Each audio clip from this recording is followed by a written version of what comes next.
Kamusta Mr. M? At sa mga manonood ng Karimlan Horror Stories, gusto kong ibahagi ang naranasan ko noong elementary school days ko. Tawagin niyo na lang akong Christian. Nagkaroon ako ng kaibigan na nagngangalang Seth. Kami ay mag-best friend at nagkakasundo sa mga bagay-bagay. Sa bahay ko pa nga siya natutulog paminsan-minsan.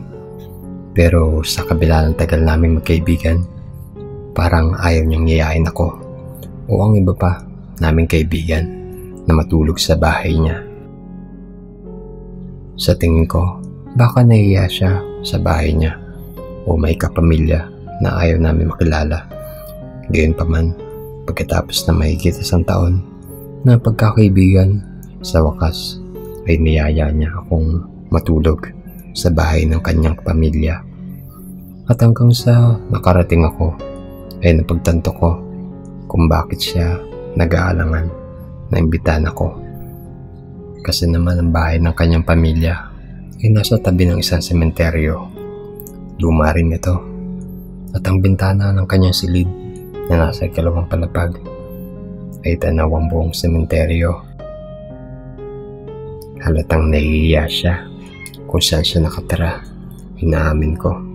Nabigla ako nung una. Halos pagsisiyan ko ang pamimilit na makitulog sa bahay niya. Ngunit pagkatapos magkaroon ng maraming paglilibang sa paglalaro ng ilang mga video game ng kanyang ama sa basement, naibsa ng takot at pag-aalala na ang bahay ay nasa tabi lamang ng isang sementeryo. Maligaya pa nga akong makilala ang pamilya ni Seth, ngunit ang kanyang nakababatang kapatid na babae ay may malubhang kondisyon sa kalusugan. Pero bukod doon, masaya naman silang pamilya. Natatandaan ko pa ang mga kwento-kwento na iwasan kong uminom ng anumang tubig mula sa gripo dahil sa mga maaaring nabubulok na katawan mula sa sementeryo na maaaring magkaroon ng kontaminasyon ang tubo ng tubig. Pagkatapos ng mahabang oras ng paglalaro at pagkain ng banana at kamote Q, tumungo na kami ni Seth sa kanyang silid upang tumambay doon. Sa kasamaang palad, bumalik ang takot ko nang mapasilip sa bintana dahil tanaw na tanaw ang sementeryo mula sa kwarto niya.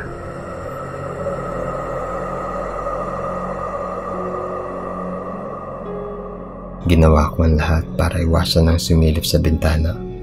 Nilibang ko na lang ang sarili ko sa paglalaro ng ilang pang video games sa PlayStation at magbasa ng mga comics ni Seth.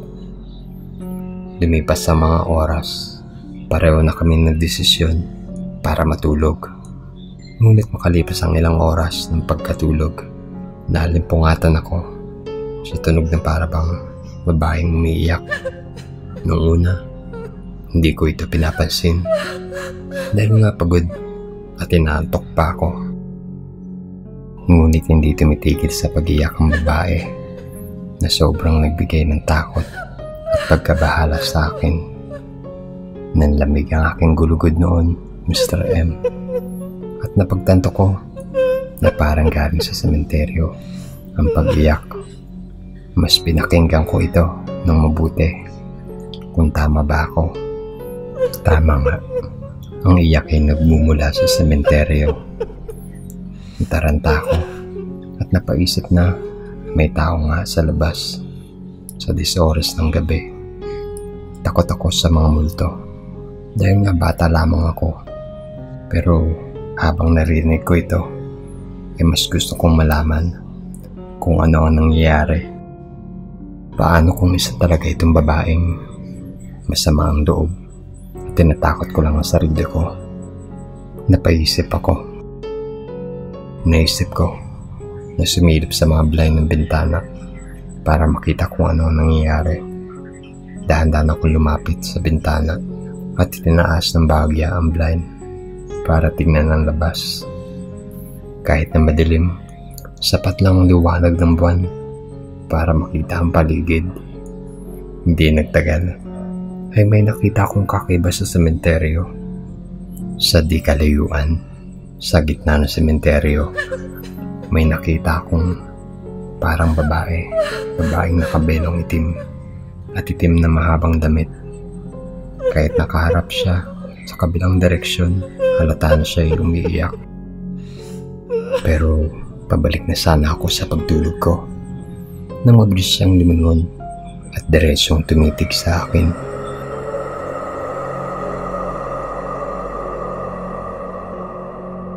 Napabalikwas ako sa sahig para hindi ako makita. Nabigla ako sa nangyari. Paano niya nalaman na nakatingin ako sa kanya? Walang paraan na nakita niya ako. Paano? Napaisip ako. Ramdam ko ang panginginig at kaba sa akin sarili. Ngunit habang sinusubukan kong pakalmahin ang akin sarili, biglang tumigil ang pag-iyak ng babae. Sa takot, nakinig ako mabuti para malaman kung ano ang nangyari. Hindi pwede na yung babae na yun. Walang paraan na nakita niya ako. Napaisip ako. Pero lalo lang lumala ang takot ko. Baka lumapit ang babaeng nakita ko. Ramdam ko ang kabog sa aking dibdib habang sinusubukan kong malaman kung ano ang gagawin. Pero bago pa ako makaisip ng plano, sa takot ko, may narinig akong may bumubulong sa bintana. Tinakpan ko ng kamay ko ang bibig ko para tumahimik hanggat maaari. Wala namang sense dahil nasa second floor ang bintana na set. Nangangahulugan iyon na ang sinumang bumubulong sa labas ng bintana ay kailangang lumulutang.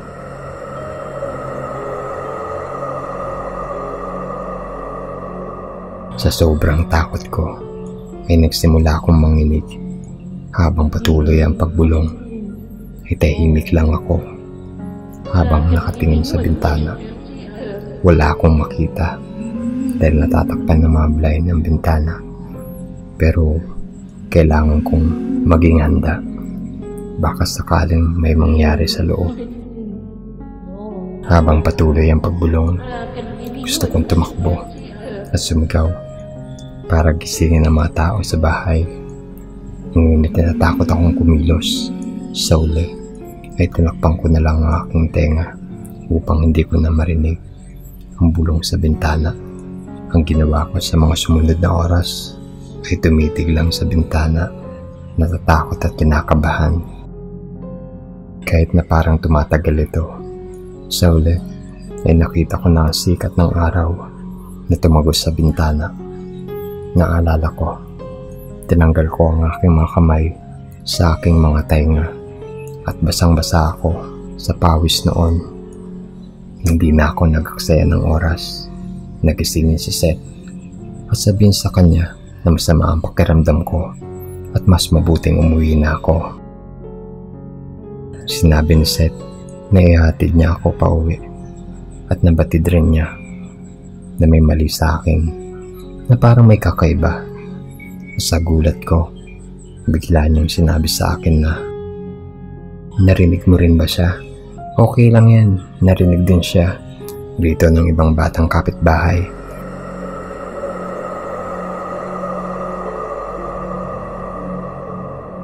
Pero sa di malaman, hindi ito naririnig ng mga matatanda. Nagsimula akong manginig at maluha nang tinanong ko, "Sino?" "Ang babaeng nakaitim na belo." Hindi ko siya naririnig, pero may ilang batang kapitbahay na nakapagsabing meron silang naririnig na umiiyak na babae. Nakita ko siya sa malayo at nagtago ako. Pagkatapos bigla na lang itong lumapit at may binibigkas na hindi ko maintindihan. Bumubulong, parang ganun. Pero hindi ako tumingin at sumilip muli.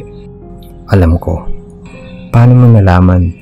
Kasi kung gagawin mo, malamang, siguro, matulad ka sa kapatid kong babae. Normal lang siya dati. Hanggang isang umaga, nakita namin siyang tulala sa pwesto na nakatayo at nakatingin lang sa labas ng bintana. Ganyan na siya simula noon. Sabi ng doktor na paralisa, pero nagdududa pa rin ako.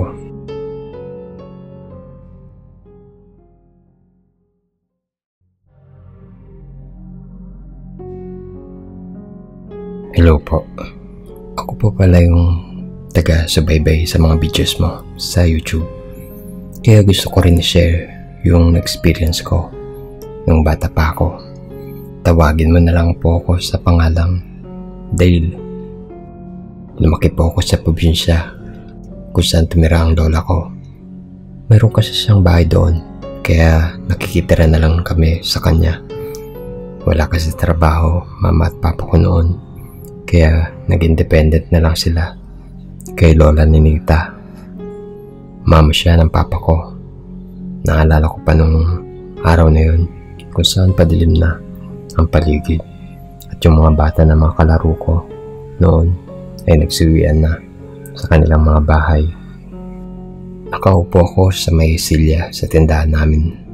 Ayok pa kasi pumasok sa loob kahit tinawag na ako ng aking lola para kumain na nangapunan. Pero matigas ang ulo ko at hindi ako nakikinig. Dumidilim na ang paligid nun. Sa bandang kabila ng bahay namin ay may sementeryo. Ang weird lang na mga panahon na iyon kasi may naririnig ako ng mga bata na nagsisitawanan sa sementeryo. At grabe, sa sobrang curious ko, napaisip ako na bakit may mga bata sa sementeryo? Lalo't gabi na. Kaya tumawid ako at tinitignan ng mga bata na naglalaro sa sementeryo. Ang dami nila, parang mga nasa 7. Yung mga suot nila, matingkad at kitang-kita sa dilim kahit na gabi. Kahit na nagtataka ako nun at inosente pa, binabaliwala ko na lang kasi nga 6 na taong gulang pa ako noon. Sa pagkaumaling sa mga pangyayari, lumapit ako. Kita ko ang mga bata at nagtanong pa nga ako kung pwede ako sumali sa kanilang laro. At sabi ng isa sa mga bata, "Oo, sige, pero ikaw yung maghahanap sa amin at magtatago kami." Yung usong laro noon na hide and seek o tagu-taguan. Desperado kasi ako na magkaroon ng mga bagong kaibigan, lalo't pa na bago pa lang kami nakatira dito at wala akong masyadong kaibigan, kaya ang saya-saya ko ng mga gabi na iyon. Nung pagbilang ko ng hanggang 10, nakaramdam ako ng malamig na hangin at pagtayo ng mga balahibo ko, pero binaliwala ko lamang kasi nga marami akong kalaro at hindi ako nakaramdam ng takot kahit na sementeryo pa yon, dahil nga namusmus pa lamang ako at walang muwang. Habang nagbibilang ako, naririnig ko silang tumatawa, pero yung tawa nila ay merong echo hanggang sa humina na ang tawa nila. Pagkatapos ko magbilang, hinahanap ko na sila at biglang dumilim ang paligid na halos wala na po akong nakikita at tumahimik na masyado ang paligid. Hinahanap ko sila kahit saan sa sementeryo, pero hindi ko na po sila nakikita. Umiiyak na po ako kasi parang naliligaw na ako sa mga dinadaanan ko. Sa kabutihang palad, nahanap ako ng lola ko na may dalang flashlight. Sabi ng lola ko kung ano ang ginagawa ko sa sementeryo at bakit ang lamig ko raw. Sinabi ko sa kanya na meron akong kalaro ng mga bata, pero bigla silang nawala. Tugon naman ng lola ko ay hindi na sila mga ordinaryong mga bata na may buhay pa, mga multo na ang mga nakalaro mo. Paliwanag niya sa akin na wala ng bata ang naglalaro sa labas sa mga oras na iyon at walang mga bata ang naglalaro sa sementeryo, lalo't gabi na at madilim. Salamat po sa pag-consider ng story ko. Hindi ko po kasi nakakalimutan ang mga araw na iyon, lalo't na naiintindihan ko na po na ang mga kalaro ko noon hindi mga bata, kundi mga multo na.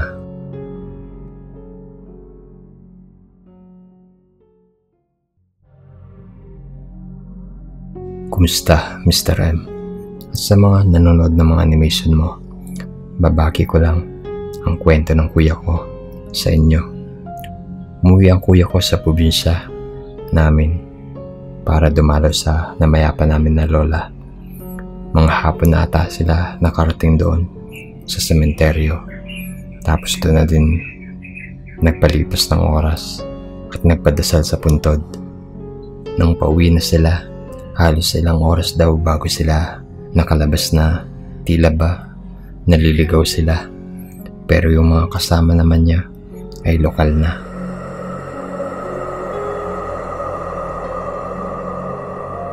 Nung nakalabas na sila, kumain muna sila sa may karinderya sa labas ng sementeryo. Kaya medyo ginabi na rin.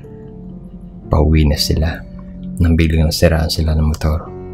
Hindi nila alam ang gagawin dahil nasa kalagitnaan sila ng daan na walang kailaw-ilaw at napapaligiran pa ng malalaking puno. Sinubukan nila na tawagan sila tito pero wala silang signal hanggang sa napagpasya na nila na lakarin na lang mula roon hanggang sa bahay at bukas na lang balikan ng motor. Tatlo sila na hawak-hawak ang kamay para walang mawala. Habang sila'y naglalakad, nakakita sila ng isang malaking baboy sa gitna ng kalsada. Sa sobrang laki nito ay halos kasing laki na nito ang isang kotse. Doon na nagsimulang magdasal sila ng mga kaibigan niya at mas lalo silang kinilabutan na nakita nila na may tabako yung malaking baboy.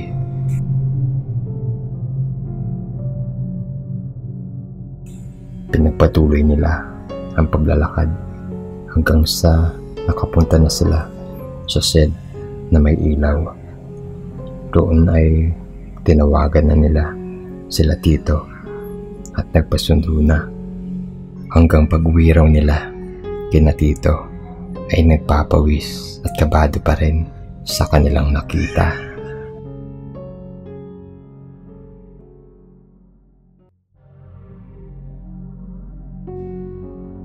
Hello po, tago niyo na lang po ako sa pangalang Nika.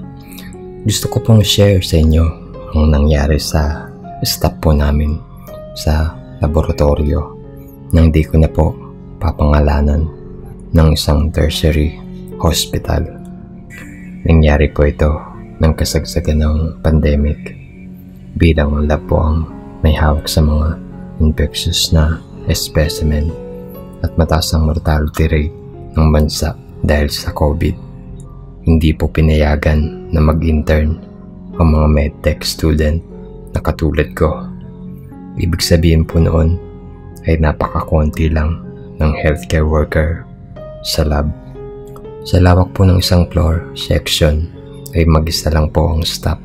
Ang tinatawag po naming graveyard duty ay mula 11 PM hanggang 7 AM po.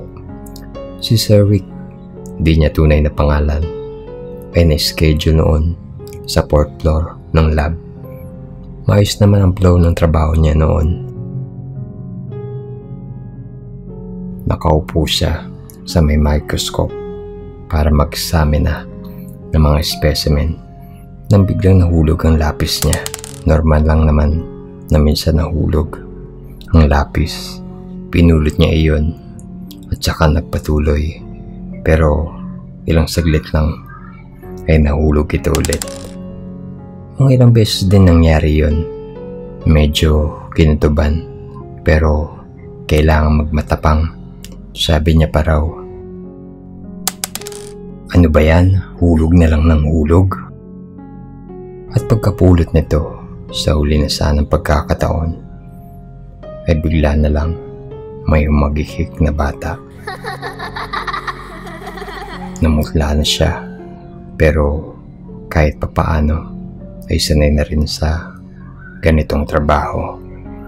Ang mga ghost experience.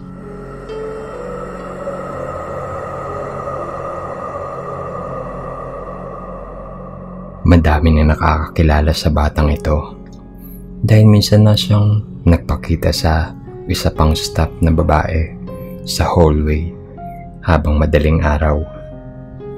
Kitang-kita niya daw na tumatakbo ang batang may lumang damit at gupit na mukhang sinaunang tao.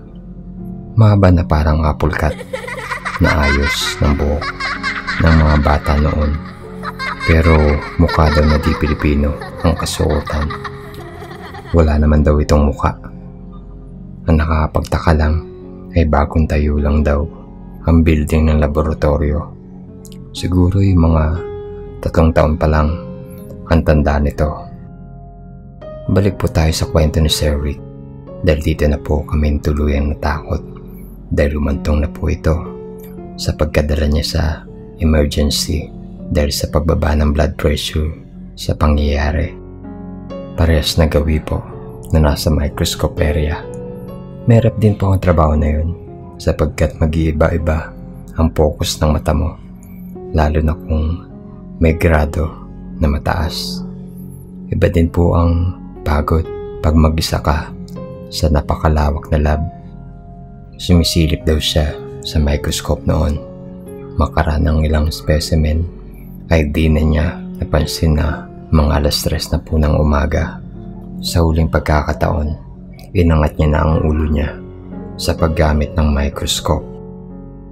Namutla siya nang bigla nang makita na may lalaki nakatitig sa kanya.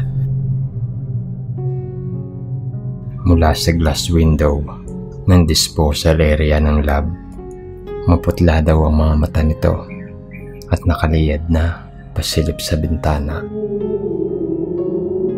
Di daw siya nakagalaw ng una, pero nagawa niya naman tumakbo pababa at saka siya nawala ng malay.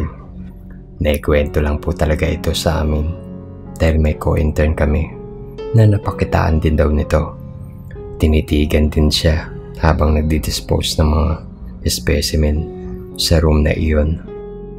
Marami pa po kaming kwento sa lab.